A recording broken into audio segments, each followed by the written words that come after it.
All right, strap in everyone, because this time on the deep dive, we are diving headfirst into Helldivers 2. From what I've seen in the reviews and previews, let's just say it looks like we're in for quite a ride. Yeah, I think wild is a good word for it. Wild, yeah, that's good. Cooperative third-person shooter action. A heaping helping of satire. Oh, and did I mention the hordes of enemies just begging to be blasted into oblivion? Sign me up. You know, one thing that really jumped out at me right away was the setting. They really threw us a curveball with this one. Oh, how so? Well, it's 100 years after Super Earth's supposed victory in the first game, right? Right. And would you believe it, the galaxy is still an absolute mess. You're kidding. Nope. It's like they took the phrase peacekeeping mission, chucked it right out the airlock, and said, you know what? Let's just crank the chaos up to 11. So much for happily ever after, huh? Which, So, if the galaxy is still such a mess, who exactly are we up against this time around? well, remember those lovely terminids from the first game? Oh, you mean the giant alien bugs that just love to make our lives miserable? The very same. And guess what? They're back with a vengeance. But wait, there's more. They've brought some friends along this time. Oh no. Yep, it seems we've got ourselves a new faction to deal with. The automatons. Think Terminator-style robots with all the charm and hospitality you'd expect. Fantastic. So now we're fighting bugs A&D robots for democracy. This is starting to sound a bit overwhelming. Well, it wouldn't be Helldivers without a healthy dose of extraterrestrial trouble now, would it? I guess not. But you know, the game doesn't just throw these enemies at you for no reason. Okay, I'm listening. Remember that resource from the first game, E710? Vaguely. Well, it turns out those bugs are practically swimming in this stuff, and Super Earth, well, they've decided that they absolutely need it to maintain their, shall we say, dominance. Oh, if they do. The problem is, those bugs aren't exactly lining up to hand it over. Containment breaches are becoming a bit of a, shall we say, recurring theme. So we're essentially playing galactic exterminators to fuel Super Earth's so-called managed democracy. That's a little darker than I was expecting. Well, every hero needs a good motivation, right? I suppose. Yeah. At least we get to blow stuff up in the process, right? Now you're getting it. And speaking of blowing stuff up, let's talk about the gameplay. Okay, hit me. Helldivers 2 stays true to its roots with a heavy emphasis on cooperative action. You and up to 3 friends get to drop onto these procedurally generated planets in hellpods. It's called Pogs. Basically, they're these heavily armed one-way drop ships. Sounds efficient. Brutally so. And once you're on the ground, it's all about completing objectives and fending off wave after wave of enemies. From what I've heard, these missions can get pretty intense. Oh, they can definitely get your heart racing. So what kind of difficulty are we talking about here? Well, they've got something for everyone. If you're just starting out, you can ease yourself in with the trivial difficulty. Though from what I've seen, it's anything but trivial. But for those who really want to test their mettle, they can crank it all the way up to Super Helldive. Super Helldive. And trust me, that name is not an exaggeration. So the harder the mission, the greater the challenge. Exactly. And I'm guessing the rewards are that much sweeter too? No, bragging rights for sure.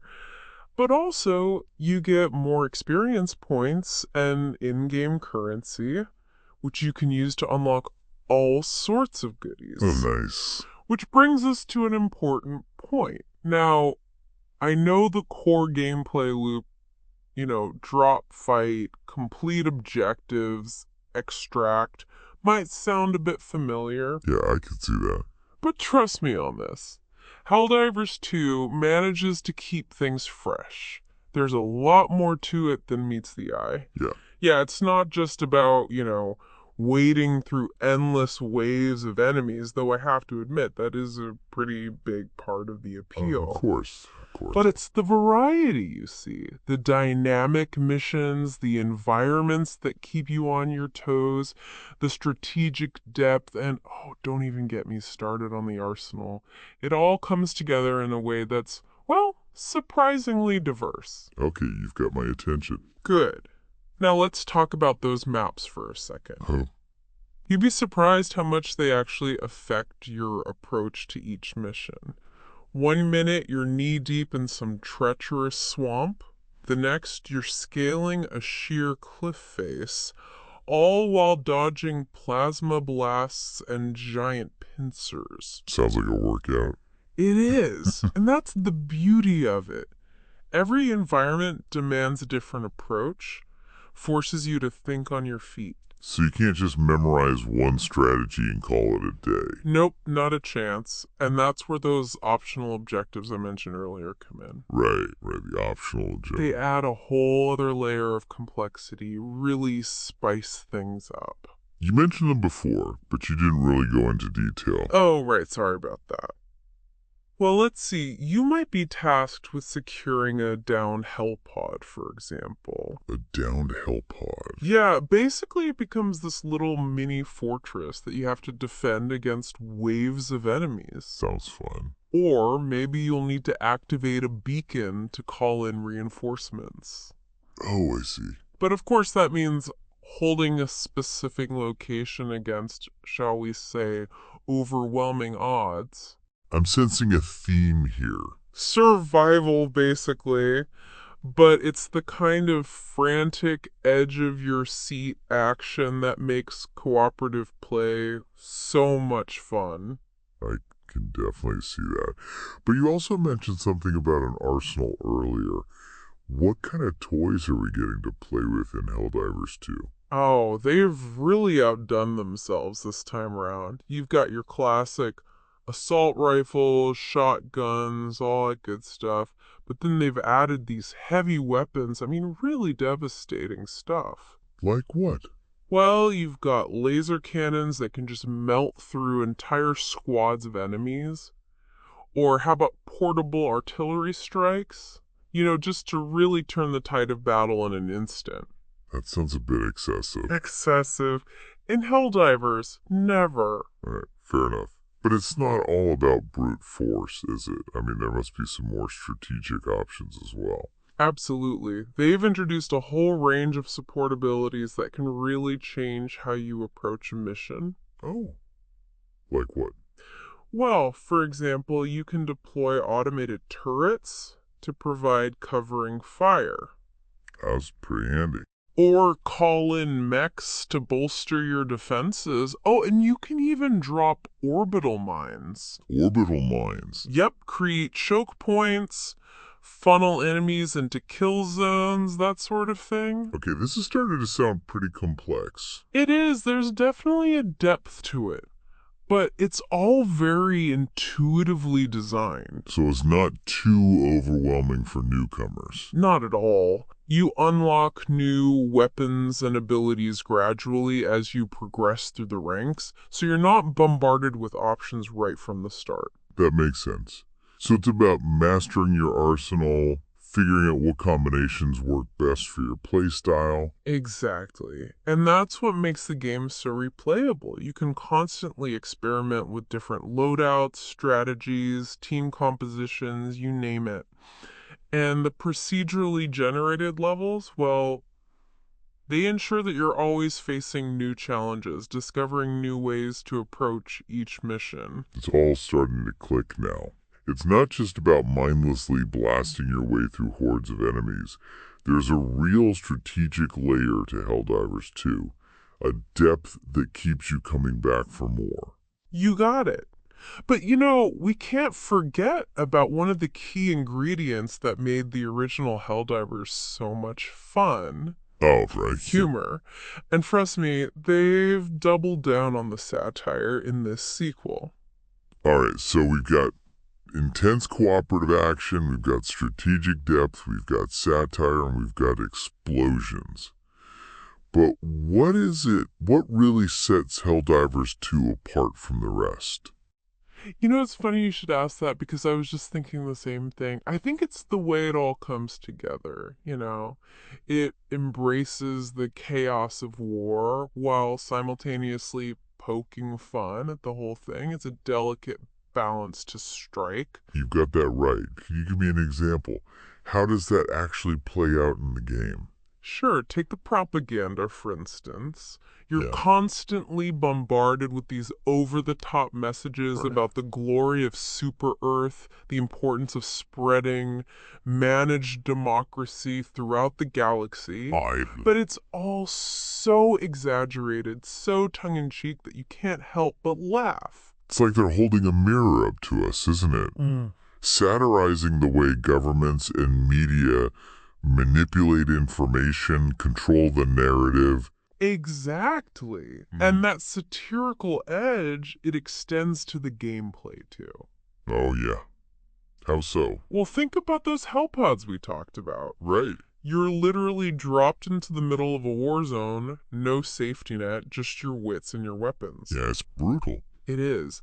But it's also a brilliant way of highlighting how expendable soldiers are in these grand conflicts. And what about the friendly fire? I've heard some stories. Oh yeah, the friendly fire, nothing quite like accidentally obliterating your teammate with a misplaced airstrike. Or crushing them under a supply drop. Right. Exactly. It's almost a rite of passage at this point. It is. It is. But even those moments, as frustrating as they can be, they add to the humor, to the camaraderie of the game. It's like a shared experience, you know? Chaos, absurdity, that thin line between victory and disaster. You get it. And that's what makes Helldivers 2 so compelling. It doesn't take itself too seriously. It embraces the messiness of war, the flaws of human nature. So it's more than just a game about shooting aliens and robots, then? Much more.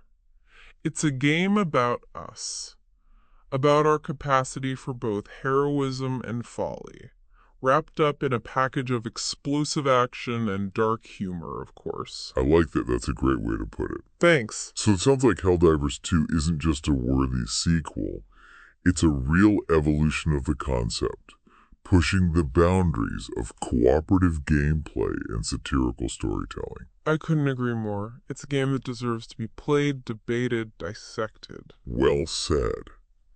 And on that note, I think it's time to wrap up our deep dive into Helldivers 2. Yeah, sounds good. But before we go, I want to leave our listeners with one final thought. As you embark on your own helldiving adventures, remember this. Freedom might be earned, but democracy is always up for interpretation. Ooh, I like that. A little something to ponder while you're mowing down hordes of enemies. And speaking of pondering, I have a musical recommendation that I think perfectly captures the heavy psychedelic vibes of this game. I'm all ears. Check out Sonic Titan by the band Sleep. It's off their 2018 album, The Sciences. It's a real sonic journey. It'll transport you right to the heart of the galactic battlefield. Sounds intriguing. I'll have to check it out. Awesome. Well, that concludes our deep dive into Helldivers 2. Thanks for joining us, everyone. And remember, stay vigilant, stay strategic, and never underestimate the power of a well-placed artillery strike. Until next time, happy gaming.